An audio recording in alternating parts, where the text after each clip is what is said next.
Good day and welcome to the podcast To Be More. Our goal is to bring you interesting guests and newsmakers from the Baltimore metro area.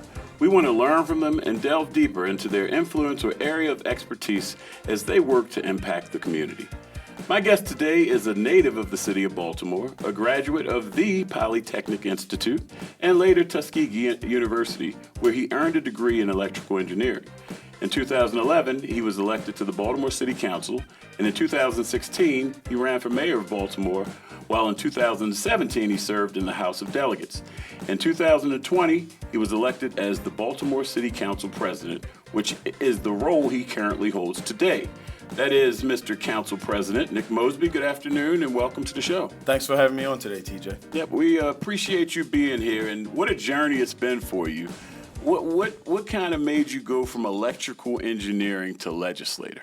Well, people always ask me the question of, how does someone, again, in electrical engineering become an elected official?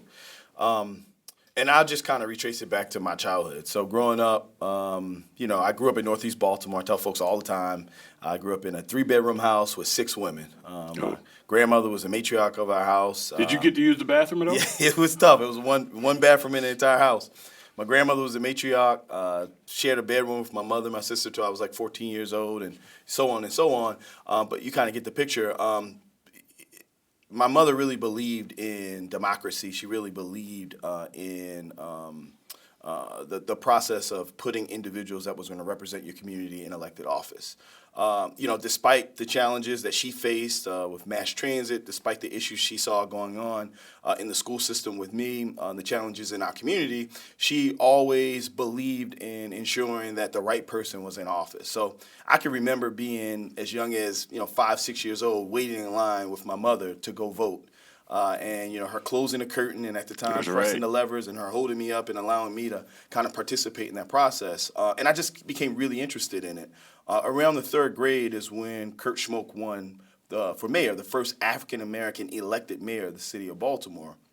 And I tell folks all the time, it's kind of like a microcosm of in 2008 when we saw President Barack Obama win. But the excitement of my mother and my family, my teachers, my community, I was just really interested in politics. So electrical engineering was just a means to an end. It was, I really wanted to do it. I wanted to major in something that was going to give me a job that I was going to be able to give back to my mother. First car I bought in my life.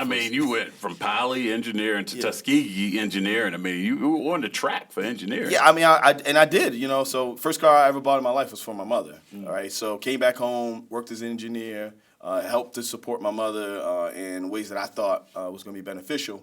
But I always knew that eventually I was going to run for elected office one day.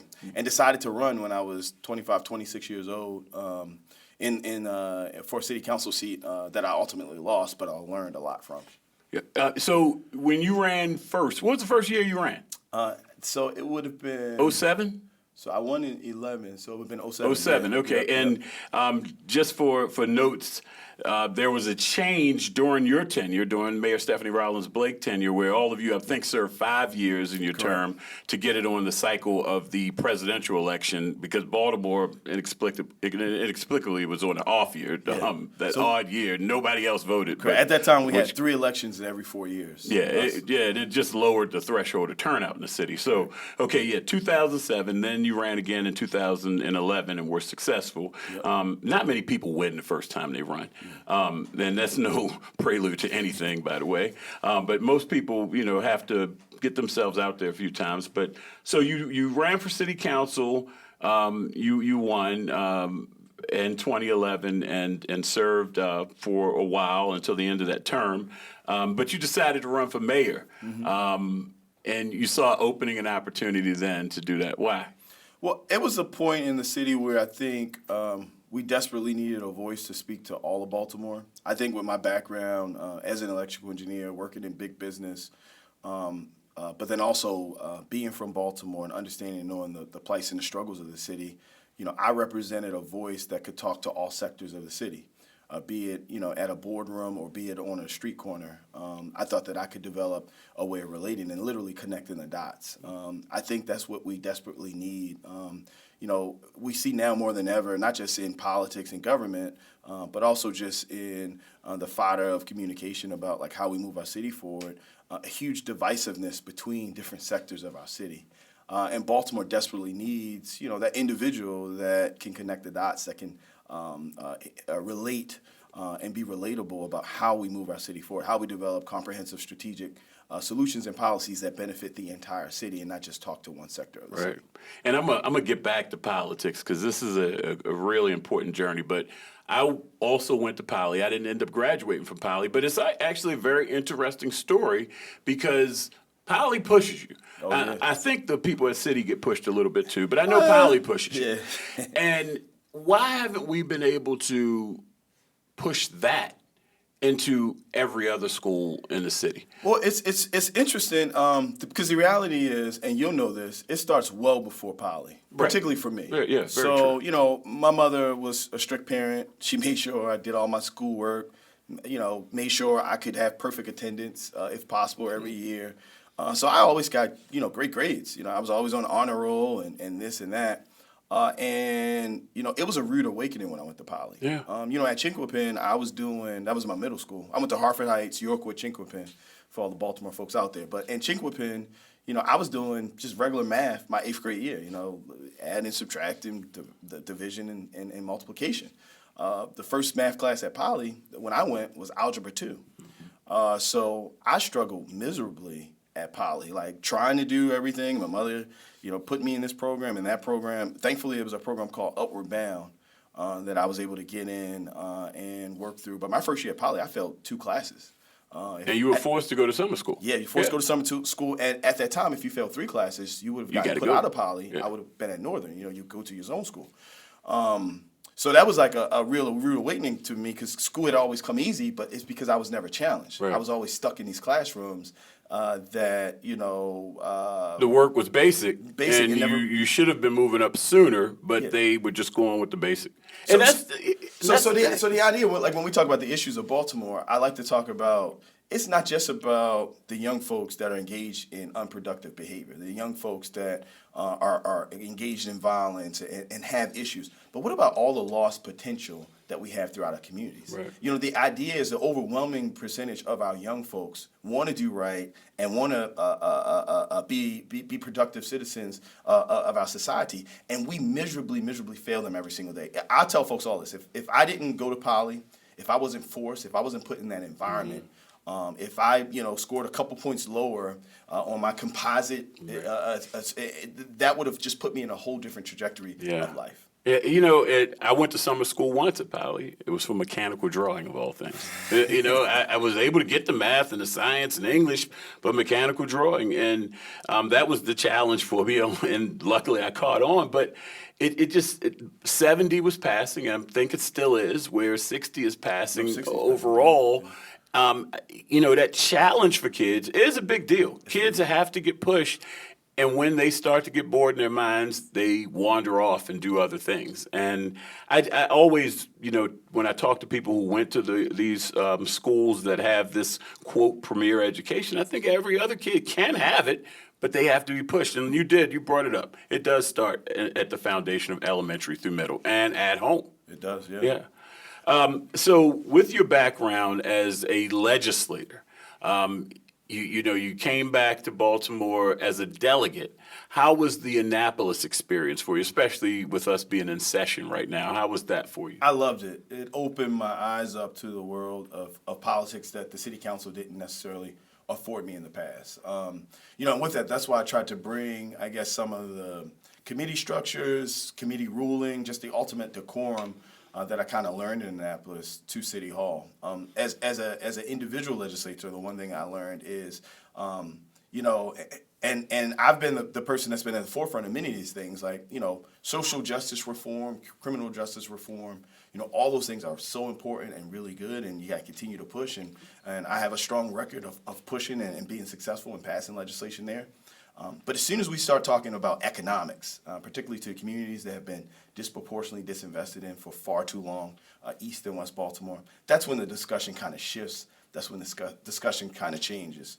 What we understand and know is, in order for us to, visualize the communities and the city that we ultimately want, we need to have a tremendous economic paradigm shift throughout, again, these communities that have been disproportionately disinvested in for far too long.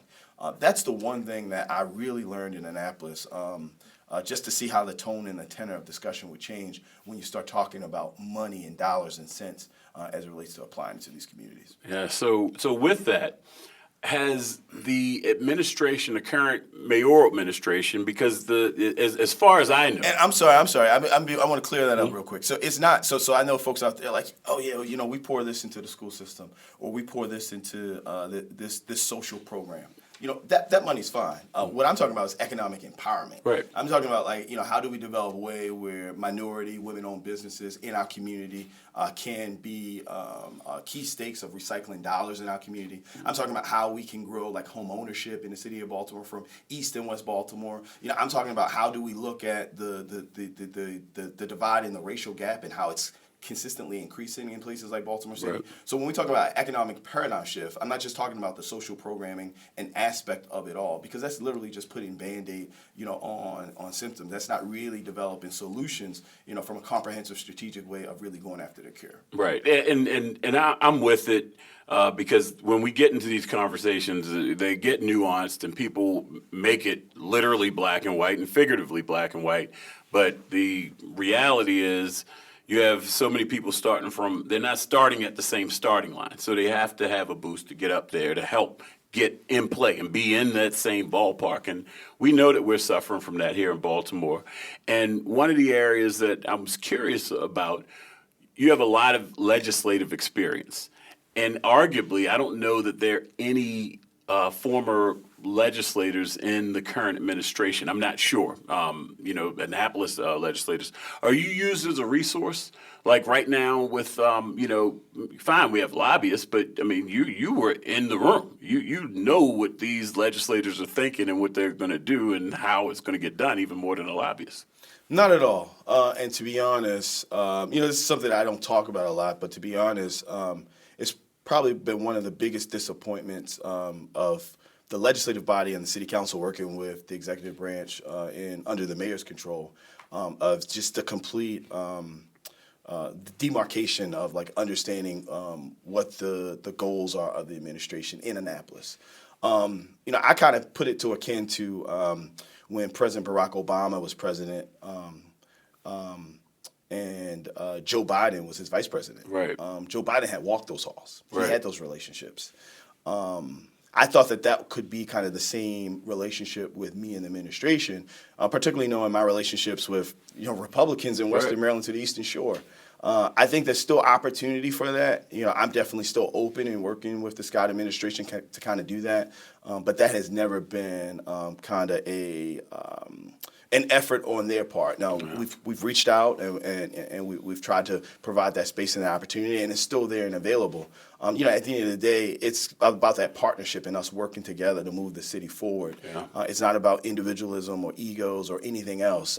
So I'm definitely open and supportive. No, look, it makes sense. I mean, that's why I asked. You are a legislator. You've worked in 3 different branches as a legislator. Yeah. And I'm just flat out, I don't think there's anyone under the dome of City Hall that has more experience actually doing with the current people that are there. And the relationships make the world go round, and people know in politics that's what it's all about. It's about relationships. And I think the people of Baltimore just let's get stuff happening. But how excited are you for Wes Moore, the governor? I'm so excited, not just for Wes, but more importantly for the city of Baltimore. The fact that we have someone who is directly tied in Baltimore, lives in the city of Baltimore, understands and knows some of the plights associated with the city of Baltimore. I think now will provide a tremendous opportunity for us to do things that, just frankly, we couldn't do under the Hogan administration. In the past 8 years, unfortunately, I think there's a lot of missed opportunities. I mean, obviously, folks talk about the Red Line. We talk about state center development. But there's a tremendous amount of different things that we could have done and that we should have done. that I think will be open now. Back to your other question, but I think this is still a huge opportunity. I have a very strong relationship with Wes. Again, have very strong relationships on both houses in the Senate as well as in the House of Delegates, and definitely will be very supportive of Brandon Scott and his administration on what they will want to do ultimately in Annapolis, and look forward to working with them as much as possible. Yes, it's huge. It's a huge opportunity.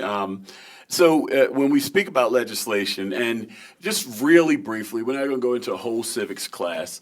Baltimore has 14 council people, and I do have a question on that, and one council president. The council president is not the co-mayor, is not the vice president, is not the CAO.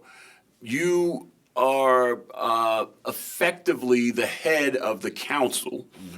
Give us a brief synopsis of what the council president's main job is.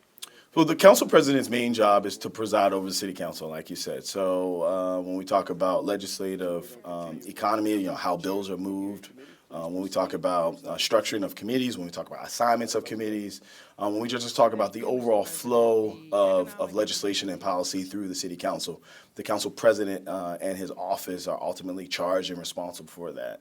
Another duty of the council president, which seems bigger on paper, what seems bigger visually than is actually on paper, is chair of the Board of Estimates. Obviously, the Board of Estimates is made up of 5 individuals, the mayor, 2 of his appointees, and then the city council president and the comptroller. So ultimately, so goes the mayor, so goes the votes. It's always a 3 to possibly 2 vote. And sometimes the comptroller, sometimes myself, will vote alongside the mayor if we kind of agree, but the mayor will always have control over that. This is not anything that's new. I want to be very clear. This is just the way the city charter was established, and Baltimore City has always operated. Mayor system. It's very consistent with great old American cities that have a very strong mayor involvement as it relates to procurement, as it relates to awarding of contracts and things of that nature. And Baltimore City is not an exception to that. Yeah. So with that being the case, you basically sound like the Speaker of the House for Baltimore's council. But that job affords you the opportunity to really have a voice, and you use it how you see fit. Were you surprised with the pension situation that came up? Now, Question K was put on the ballot in 2022, which put in term limits. Correct. Where before that, you could stay in office forever and ever, amen. Now that Question K has been implemented, new council people can only do up to 2 terms, which would be 8 years. The pension you don't qualify for until 12 years. Correct. So you put in legislation for the pension to be accrued at 8 years. Correct. Were you surprised at how much pushback it got? Really surprised. Surprised and not surprised. Surprised that folks that are in the know didn't really step behind and understand and know what was being attempted. But unsurprised is the charades and the gamemanship that was played politically. Again, kind of back to my point around social justice reform, criminal justice reform, and what's going to really move our city forward is economics, right? So this is an economic issue to me. So for me as a person that was literally helping my mother, helping my family as a 25, 26-year-old electrical engineer, first-time graduate who aspired to be an elected official, I couldn't afford to get in a career path that wasn't going to provide me a pension. So when we talk about the economics behind it, we literally have set up a system where now we have this huge overfunded elected official retirement pension account that's going to really sit dormant for any elected officials moving forward unless a law by the city council is passed to allow for it to be 8 years. I mean, the idea that it's a conflict, the United States Congress, Annapolis, the Pope can't change the ordinance in the city of Baltimore that says the pension is at 12 years, it needs to be at 8, but the Baltimore City Council. So this idea that there was a conflict of interest was Why did you do it so soon? Why because October versus March of this year? Because I thought it was important. If you notice when we did it before Question K. because no one was talking about Question K.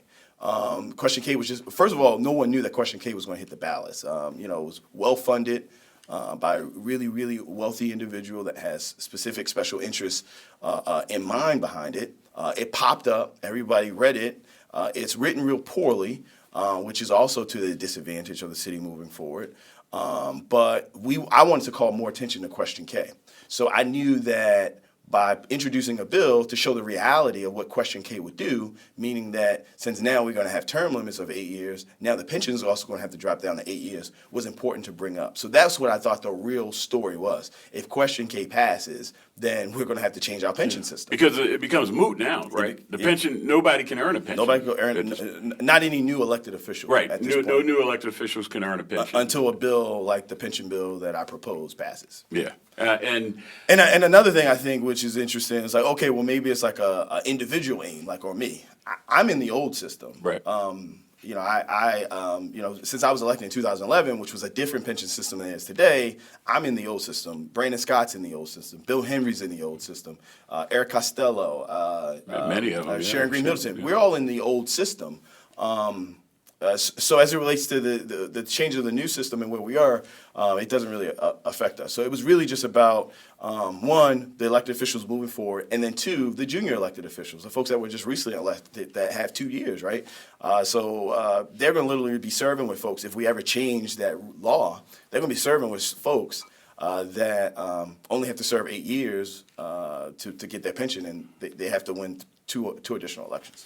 Yeah, well, I'll say I don't think that got communicated well. And I think it came at this fiery moment, and it was just so easy to push back When on. are things fiery in the city when it comes to politics? Right, of course. But I don't think people realize that every other jurisdiction's council people get pensions. And then, of course, you sprinkle in a bit of what occurred with public safety a number of years ago. It just made it just bad timing for it. It probably needed a little bit of a pause, but we'll see what happens. I mean, because we have to, get the best and the brightest to run for these offices. I mean, you've seen a lot. I got to taste a little bit. Do you think that you're misunderstood? By a sector of folks. And I think that is the intention. I think that when you stand for some of the policies that I've stood for aggressively, be it, ban the box. I can remember when certain business organizations took out ads in the paper saying, ban the box was bad. I remember when the people on record at the time said ban the box was great, and then a week or two later, because of the public pressure and the pressure from certain folks, they changed course and had a whole new editorial on why it was bad. Just using ban the box as a symbolic representation of like the elected official that I've been, all the way up to like the Dollar House program and ensuring that working class families who are legacy residents of the city of Baltimore have access to real estate. I think when we talk about all those policies, it doesn't necessarily fit with business as usual. And with that, it makes you a target, right? And then with that target, there's a lot of resources that can try to develop messaging and branding around you. And I think that, unfortunately, with the power of media and the power of the frequency that media is able to run, that sometimes that impacts folks' view of you. That's why, podcasts like this, you reach out to me, sure, we'll do it, are so important because it allow folks an opportunity to see the real and organic flow of an individual and how they're thinking and their thought process. You don't get that in a 10-second clip that is repeated over and over and over again. So, I'm a big boy. I got in politics for the right reason, for my community, for my mother, for my teachers, for folks that I saw struggling based off of the lack of attention and passion that was put into really satisfying their needs. That's why I got into politics. That's why I'm in politics. I could have stayed an electrical engineer. My 401k made a whole lot more money. Yeah, my 401k looked really good. My stock options look really good. My salary looked really good. But this is something I always wanted to do, and I don't regret it at all for serving my community and my people the way that I've done for the past 11, 12 years. So with that, branching off of that, how do you manage to keep the balance considering some of the distractions that come your way? Well, I'm a student of history, and I understand and know that noise is created to distract you. That noise is created to make you doubt what you're doing or why you're doing it. And I'm just grounded in that principle of understanding that. So I know that the things that I stand for, I know who I am, I know my character, I know my integrity. I know that folks try to diminish it as much as possible because the things that I'm pushing for and the things I've been successful for in the past don't, again, necessarily align with what's benefiting them. So I don't allow that to get in the way. I mean, many people come up to me and say, all that you're going through outside, I don't see how you're still able to do this or continue to show up and be engaged. But I have no choice. Folks that have come well before me, 40 years ago, 100 years ago, 250 years ago, have stood far larger challenges and battles, and were able to overcome to put me in a position that I'm in today.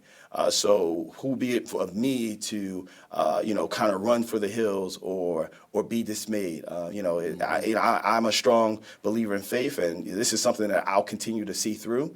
I know that I've been in it for the right reason. I know I've done the right things, and the fight is worth the pursuit of changing lives and supporting my community and supporting my city, and that's what I'll continue to do. So with that, it's been a lot that's gone on the past several years, of course, and some things are more personal than they are just business as usual in politics. And for you in particular, we have a new state's attorney, and it's Ivan Bates, and he beat your wife, who happened to be the last state's attorney. He ran against her twice. We know in this politics world, nasty mess gets thrown around, true and untrue, but sometimes it can dig at you. Now he is an ally of the city. How is your relationship with him, and what will that look like moving forward? It's great. I went to his inauguration. I'm going to be very supportive of the administration.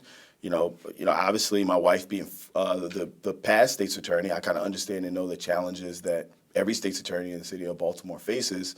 That's not going to change with him, and the council is going to be ready and prepared to work with him like we've been from day one. I think that the city of Baltimore will appreciate that. Yeah, the thing about the city is, we just need leaders that will separate politics with personalities, right? Mm-hmm. None of this is personal.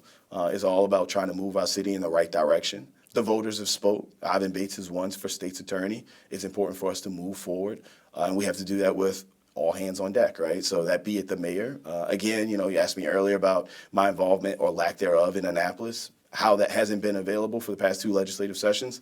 If the mayor called me up today and said, hey, Nick, I need you to drive and talk to this senator from Eastern Shore or talk to this delegate from Montgomery County, I would do it in a heartbeat. And there are Republicans who would be willing to work with Democrats on a lot of different things. I had Republicans who endorsed me for council president, right? So, and it's not just Republicans. Baltimore's a very unique jurisdiction in the state of Maryland, so you have to convince a lot of Democrats as well, right? But no, in a heartbeat, if the mayor called me up and asked me to help support him for an initiative that I was supportive of, I would do it in a heartbeat. Right. So how involved with you, and I feel like I actually know where this might be going because I did hear some of the public comments on Safe Streets, but how involved with you were you with the crime plan? Is that something that you are involved in weekly briefings, the daily briefings with the current city crime plan? No, so the mayor, ultimately he developed that with his team. When it's presented to the public, it's kind of presented to the council as well. So we were not much involved in it. What the council has done is, leveraging our power as a council from an oversight perspective. We have quarterly briefings, public briefings, for the public to come out to City Hall. And, we also do regular meetings with the police commissioner, myself, as well as Chair of Public Safety, Council Member Mark Conway. So what do you think the biggest need in Baltimore is, in your opinion? If I had a magic wand, I would, we really have to get a focus on population loss, in particularly certain sectors of our city. How do we do that? That tax rate is gripping. And in public schools. Yeah, well, so a tax rate is a problem when we do a comparative analysis of our tax rate to other jurisdictions, but we also know that we could disaggregate it in a way that would make sense, right? So right now in Baltimore City, property tax, a lot of things are rolled up in it, like recycling, like trash collection. That's all in our tax rate. You look at daggone well that recycling and trash collection is a bit of a problem right now. That's even more of an issue, right? So maybe we disaggregate it, maybe we pull it out so we can like really review like our return on investment, like what are we paying for it. But like in Howard County, those things are pulled out. Another thing that we don't talk about enough in the city of Baltimore is homestead tax credit. So we do triennial assessments of our property. We know that every 3 years your property assessment might go up 100%, but what you actually pay out of pocket will only go up 4%.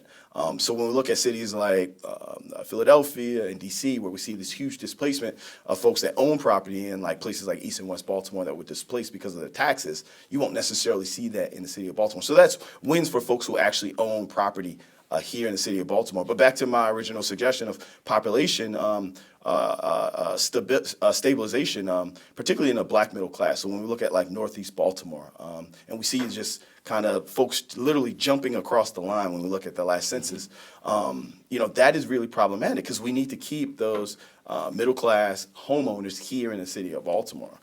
So this idea of like identifying like what market research analysis can we do to ensure that communities are where they need to be it stores, be it infrastructure, stop developing ways of just concentrating affordable housing in certain communities, stop developing ways where we only concentrate nonprofits and other like non-commercial type of establishments in certain communities. I mean, ultimately what I'm always saying is we need a comprehensive strategic plan. We need an economic development plan here in the city of Baltimore that puts everybody in a winning category. So it's definitely addressing that need of a population loss, but there's also giving real opportunities for new homeowners, bus drivers, school teachers, the working class force in our city of Baltimore. Right now, we know that Baltimore is a very rental-rich market, where 60% of our population pay an exorbitant amount every single month, and they bring home income to rent. But we also know Baltimore, from a real estate perspective, is very accessible for a middle-class, working-class family, right? Right now, you might be paying $1,400, $1,500, $1,800 a month in rent. You could be paying $800, $900, $1,200 in an actual mortgage where you're building equity and you're building with the city. So I think the biggest lapse that we've seen that I've had concern with and I've been very public about is the $641 million of American Rescue Plan money. This is an opportunity where either we could sprinkle it to different organizations and sectors throughout the city, or we really could develop ways of developing generational change and concentrate it on particular issues like population loss, like housing, right? Like infrastructure. That was my approach. That obviously has not been the administration's approach. I think to date we've awarded hundreds of different organizations, $1 million here, $2 million there, and which is great, but that money's not sustainable. So it's like, where do we get our biggest bang for the buck? Where do we get real return on investment? And that's identifying key areas for us to go after. Baltimore's a major city with major city problems. However, we're also small enough with scalability where we can see change faster than places like New York or Philadelphia. But what are we going to do to put ourselves in a position where in 5 or 10 or 15 years we can really look back and look at the key performance indicators, we can look at return on investment, and we can see that the money that we're investing today provides opportunities for generations to come. And there's a market, and I tell you, with our with Amtrak, with Mark Train, people that live in D.C. that want to have a city experience of living, but don't want to pay $1.2 million for a row home, live in Baltimore. But then they have that moment, especially when they become parents, where it's like, I'm not sending my child to that school, or it's too violent. It was okay for just me. How do we build that confidence? And what will it really take? And what is it that we can do in the short term to try to turn that around and grab some specifically related to school system? School system and the school system and crime. But school system outweighs crime in a lot when of it comes to folks that are building our families. You're totally right. I think the 21st century school plan. We're building and opening up a lot of schools. As a city council member, I participated in the 5 cents bottle tax that ultimately pushed that in the right direction. We have dozens and dozens of brand new schools popping up all across the city of Baltimore. So infrastructure, bricks and mortars, that's great, right? But what are the things that are really going to get to some of the wraparound services and the concerns and the problems and the trauma that our children bring into schools every single day from their families, from their houses, from their communities. And that's where Kerwin comes into play. And as a member of the Ways and Means Committee down in Annapolis, when I served as a delegate, I was fortunate enough to serve on that committee and fortunate enough to help pass that legislation that's going to provide the social workers, that's going to provide the psychologists, that's going to provide those wraparound services to really speak to the trauma of our young folks. That's one layer. And then the other layer is we just need more community and parental involvement. I mean, the reality is if you have a second grader that's missing 50% of school on a yearly basis, that's a problem, not just for that individual, not just for that family, but for the entire city. So, how do we, ensure that we're providing families with the best opportunities to ensure the most success for their young folks? And, ultimately, how do we develop mechanisms in place that ensure that we're doing that? So we look at one of the proposals you had was the Dollar House revival of the Dollar House program. Yeah, I was excited about that. Yeah, and I know you were excited about it, and the concept around it. I wasn't fully on board, more because I felt like it was very possible people could go into the house in debt because there wasn't enough money available for them to rebuild the rebuild that they would need with some of the state of some of these houses. That being put aside, can we talk about that real quick? Yeah, let's talk about it. Let's dig into that. Yeah, because I think people don't have a full understanding of it. I'm a numbers person, right? Yeah. So I enjoy numbers. When we look at particularly East and West Baltimore, you have many houses that are 1,100 square feet, 1,200 square feet, 1,300 square feet. That are in the communities that we are trying to impact. So say if we took just a easy math, we take $100 per square feet to fix up a house, right? So say that's 120,000, right? Say I increase that by 30 more thousand for the unknown. And this is a person who has taken a vacant shell and built this home. Like, I bought my house in West Baltimore. It was abandoned for 22 years. It didn't have a back wall. It didn't have a roof. I could stand on my basement and see the sky. So say we have a principal of $150,000. What the Dollar House program was going to do was it was going to give you $50,000 towards the fixing up. So now you have a principal of $100,000, and you will get $10,000 at closing for any closing costs or any other money that you wanted to put in the house. So from a principal perspective, a mortgage of $100,000 would be about $800 a month. On a more conservative type. And did we have banks that were going to be willing to give basically a construction loan of $100,000? Construction loans are given out in the city of Baltimore every single day. But did we have banks that were going to be working with these high-risk people? Because they were going to be high-risk individuals that were... No, we have working-class folks in our city that have quality credit ratings, that have quality jobs. So the Dollar House home would have been open to anyone? Yeah, the Dollar House was for legacy renters, for folks that are from the communities that have been disproportionately impacted by, say, redlining, racial redlining in our city. So folks that are living in these communities that are, again, paying $1,500 a month in rent, now could literally have a mortgage and have equity in a property for $800-900 a month. So this, back to your original point, the idea that the numbers just didn't make sense. I'm curious to find anybody that's telling me the difference, because that's not the case when we talk about the amount of money that we're going to put into it. And again, this was investing in our city, investing in our communities, investing in our residents, not sprinkling in the $641 million to organizations that are rightfully doing great work.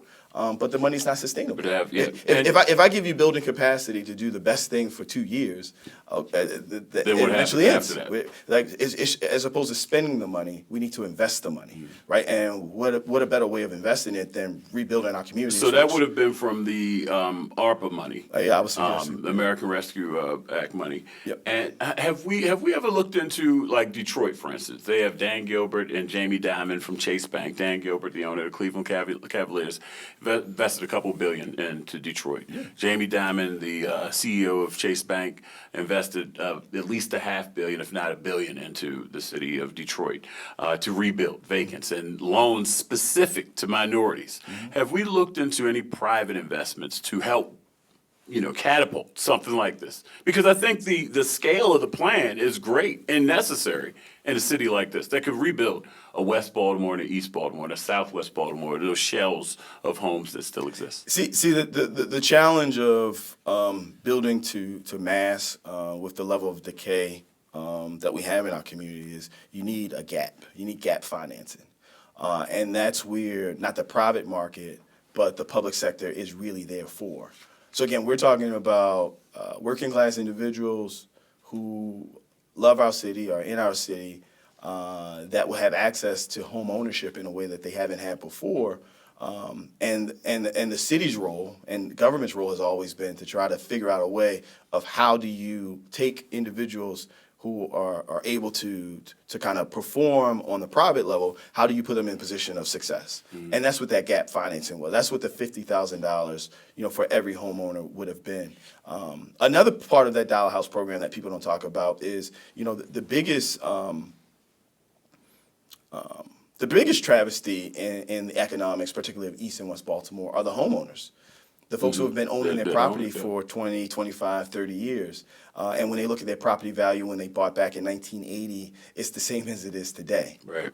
When you take the same exact builder, when you take the same exact architectural design, and you take that and you move it to another sector of the city, or you move it to Baltimore County, and the property value is 3 or 4 times greater. Mm-hmm. And when we talk about the biggest travesty around real estate, it's not just the fact of the limited access to home ownership, but also for the homeowners who are stuck in paying mortgages where their property has not been able to appreciate in the way that others have because of intentionality of redlining, as well as the disproportionate amount of disinvestment that the city of Baltimore, the state of Maryland, and the federal government has done for decades, right?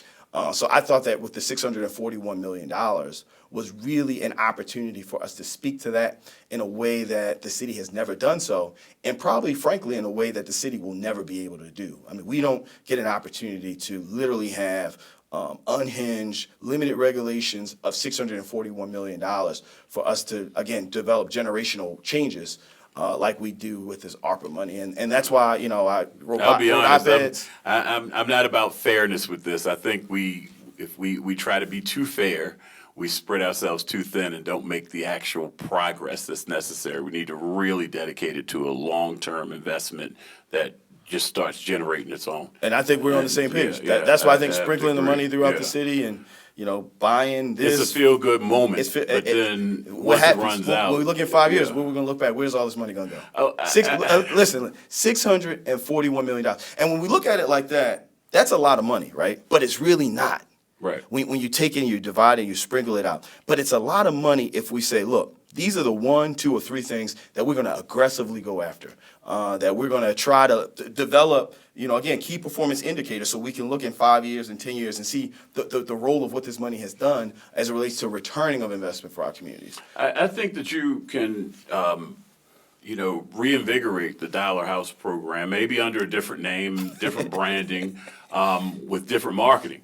Because the shell of it is there and makes sense. Yeah. And, I'm in it. I'm involved. And I was under the impression that the people who would qualify were high risk already. No. Credit risk. No. And I'm thinking it's going to be difficult for them to get a mortgage, first of all, and then trying to get a construction mortgage for the balance of a home that's going to likely go a bit over budget is going to be challenging. If we look at the census data, to look at the working class folks that we have living in our city, growing in our city, that jump to Randallstown, Owens Mills, Parkville, and anywhere in between to buy houses every single year, it's disgusting, right? So we can continue to talk about census, we can continue to talk about numbers, but what are going to keep those folks in the city, right? And I think one of the ways is folks who want to be homeowners, and we're seeing this huge push again of people wanting to be homeowners, is saying, come back home, come to your city, live in your city. We're going to help you in a new community. I mean, and at the same time, we have so much infrastructure dollar that's coming down because of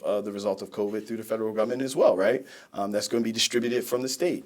How do we take that infrastructure dollar and then overlay it into those same communities? Again, I'm talking about generational change. I get it. I get excited talking about this because truly, even if some of the individuals had some stumbles, as many of us do, it's learning a little bit in the process and learning that generational wealth and that value. It changes the city, and it changes the city in the future. And truly, as you start changing the schools in those neighborhoods as well, it's going to change the communities itself. You tell me one working class family who wouldn't want to free up $500 a month while building equity. Yeah. That's what we're talking about here. And another thing is knowing that the racial wealth gap is going to continue to grow, knowing that automation and AI and stuff are really coming. So a lot of our low-level to mid-level jobs are going to be wiped out through technology over the next decade, 2 decades. Understanding, knowing that the property value and price of homes are all going to constantly increase. The more and more we go in time, the less and less likelihood folks will actually be able to afford to purchase homes. Was yours a trial or was it the full-blown program? You mean the original bill? When you put it in. I mean, maybe we should do it as a trial, similar to the guaranteed income. Do it as a trial. Get 10 families and see what this actually looks like to build more confidence. Well, we need more than scale than just 10, and the reason is, you wouldn't want to live in a community that's just completely decimated, right? The idea is, we want to go in and we didn't even structure it in a way where we were forcing housing hand. We said you guys can pick the neighborhoods and the locations where we do it, but we want folks to go in and see that same and have the synergy of folks building around them. That's how communities are rebuilt. So this wasn't just like one person on one block that's vacant that has this brand new house and are still dealing with all of the decay and the issues that neighborhood has brought. Mm-hmm. This was how can we concentrate it in a way where literally we're reclaiming this neighborhood with working class legacy residents of the city of Baltimore that have now access to home ownership. Yeah, well, I like it. I like the scale of it. I think it still has some promise. Now, we could talk forever, and we got to get to a wrap up. Now, it's a lot of good stuff, and I'm glad that we were able to talk about some of the other things going on in the city beyond crime, because crime is the big headline. Correct. Crime and squeegee boys are the big headline. And let me tell you, I could do a radio show for 4 hours talking about squeegee, crime, and Lamar Jackson's contract. Correct. And not anything else. And it will fill up 4 hours nonstop. 100%. But talking about these things that really are long-term, that can have an impact on all of those things, are very important. This is a reality about like crime pains and stuff. Like, so when the numbers come down, like say if everybody's happy come the new year that we're under 300, which is still 290 plus or whatever lives lost versus 310 or 14 or 20 lost, we can pat ourselves on the back and look at it as a numbers thing, right? And what helped us drive down crime 5% or 10% or whatever, right? Or we can take a step back and again develop a comprehensive plan to sustainably drive down crime for decades, right? And that's the economic stuff. That is the building out our communities. That's the investment and return on investment of things that I am talking about that I think we need a strategic and comprehensive plan to kind of sit down and do. I'll be hard pressed to ask anybody to articulate what is the economic development plan for, say, like East and West Baltimore, where we have the biggest issues around crime and public safety and education. Well, we understand and know that any community where they are battling and dealing on a very productive way of public safety and a community that has good schooling, we also understand and know the economic footing of those communities. That's what was taken out of these communities, and that we've never replenished and done in the right way. So it's really about how can we develop a comprehensive plan and strategy to rebuild our communities, rebuild our neighborhoods. Well, we have work getting there, I tell you that. So, speaking of if we have work getting there, this is generational. You have 2 young, beautiful daughters that you're raising, active and talented young ladies. And let's say a few years from now, they came to you and they're both in their 20s and said, Dad, I want to run for office in Baltimore. Yeah. What are you going to say to them? Well, I'm never going to get in the pathway of my children's hopes and dreams. Obviously my children are very unique. They've grown up in politics, but they've also been, So you're going to give them a political answer. You haven't even said yes or no yet. No. They've been I was going to just describe my children. They've been at the forefront of seeing the ugliness of what politics mean.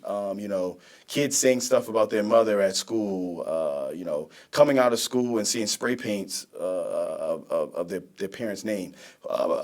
Protesters showing up at their schools. Protesters showing up at our home when we have to go inside the house.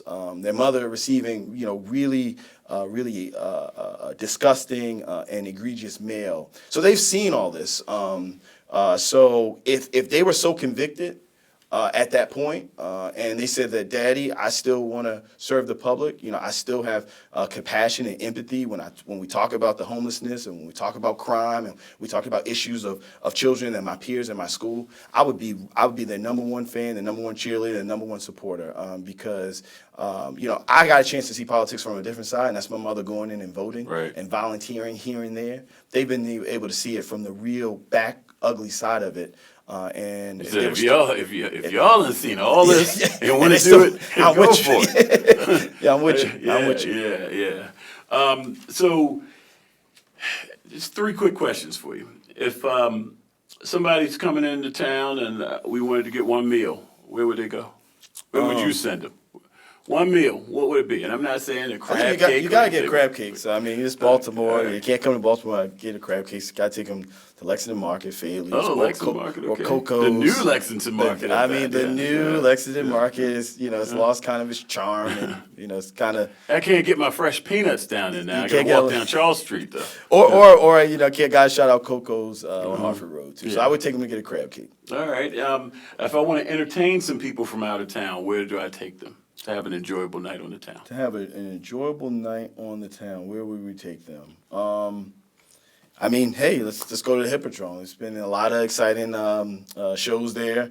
The new arena is going to be interesting. I mean, the CFG Arena, they are booking a lot of great acts, a lot of great talents. I mean, people are going to be coming from Philadelphia and D.C. because they're not going to be able to see it in their respective cities. So, you know, that's pretty happening. And I just have to put a pin in that because I had a little Twitter back and forth, you know, the saying from the young folk, I had time the other day, and somebody wanted to make it a crime thing of why we didn't get a certain thing. I said, well, Janet Jackson and Anita Baker are coming to Baltimore and not going to D.C. Oh, yeah. Lizzo, she's on a world tour. She's coming to Baltimore, and she's not going to D.C. as part of that world tour. Now, this is a little controversial, and, you know, I've always spoken my mind. I will continue to speak my mind. The reality is Baltimore doesn't have an NHL or NBA team, right? So we don't have those blackout dates. So that puts us in a much competitive advantage for getting some of these large concerts when they have limited blocks of time to come into particularly the Mid-Atlantic region. So that's why they'll wind up coming to Baltimore because we have this renovated arena. I was very vocal about the arena plan because, you know, I didn't think, you know, renovating an arena that was obsolete 40 years ago was going to put Baltimore again, talking about 5, 10, 15 years, in the right path of where we should be. So, you know, limiting expectations is something that I really try to expose and push out. You know, I do wish that we would have potentially been more creative, given it more time to figure out where we're going to build that new arena. But an arena in Baltimore City would always be extremely, extremely successful. Yeah, and to be so close to D.C., we're going to get a lot of big concerts that D.C. and Philly might not be able to get because they're blacked out. Yeah, exactly. So, and they're building it specifically for that purpose. And I talked to Frank Remish, who you can listen to his podcast too, and all the great concerts that are on the way. So it's a concert venue. Yeah. We're not going to get an NHL or NBA team anytime soon. But again, we could talk forever, and I'm not going to get in trouble. Potentially, with the way we structured the arena, we'll never get one. Yeah, and then because we have to have a further conversation about what we're going to do about the convention center to bring more conventions into the city, because that has to expand. Well, what I will say is I am not supportive of selling off city assets. So, you know, really pushed back on the mayor and the plan to do the evaluation of the conduit system and incentivizing a consultant to give us their advice on the conduit system. But, you know, imagine if we didn't sell BWI Airport when it was Friendship Airport, right? So I know there's a push to really talk about privatizing the convention center. You know, I'll say on the record that I haven't seen anything that tells me that that's a benefit for the generations that come in the city of Baltimore. I think we have to do a better job and continue to do a better job of supporting the convention center, but selling it off and privatizing it is something that I'm not interested at this point. All right, 2 last questions. Underrated or untapped opportunity here in Baltimore? Untapped. I mean, when we talk about, again, the young folks that are sitting in their grandmother's basements or on their stoops, not the folks that we see on the news, not the folks that we read about in the newspaper, but the folks that have never really been poured in a way that we can. The folks like TJ that wasn't given an opportunity to go to Poly. The folks that didn't have access to programs like Upward Bound. There's programs out there that are in other cities like Posse or City Year. Why aren't those things here in the city of Baltimore at full scale? So I would say untapped. There's a tremendous amount of untapped talent. The one thing that we know about Baltimoreans, they're going to be creative, they're going to be astute, and it's really about what we pour into them is what we receive back. And again, I think we focus a lot of our attention on the young folks that are engaged in unproductive behavior, and we're not focusing on our young folks that are just kind of squandering in our communities because they were never poured into a way that the city needs to pour into them. Yeah. All right. And you're a young man. You might be a year or two younger than me. What's next for Nick Mosby? I'm focusing on being the best possible city council president, during really trying times, and supporting the council and the city, at this point, being the best role model to young folks out there, and just really continuing to not be unafraid to talk about the real issues of our city, and talk about how we really, really move our city forward. A very great conversation with you, Mr. President. Thank you very much for your time. Appreciate you. No, thank you so much. And thank all of you for listening and watching the To Be More podcast here on WMAR TV. And you can find this podcast and many others on our website at www.wmar2news.com. And of course, where podcasts are located. We will see you and talk to you next time. Thank you very much.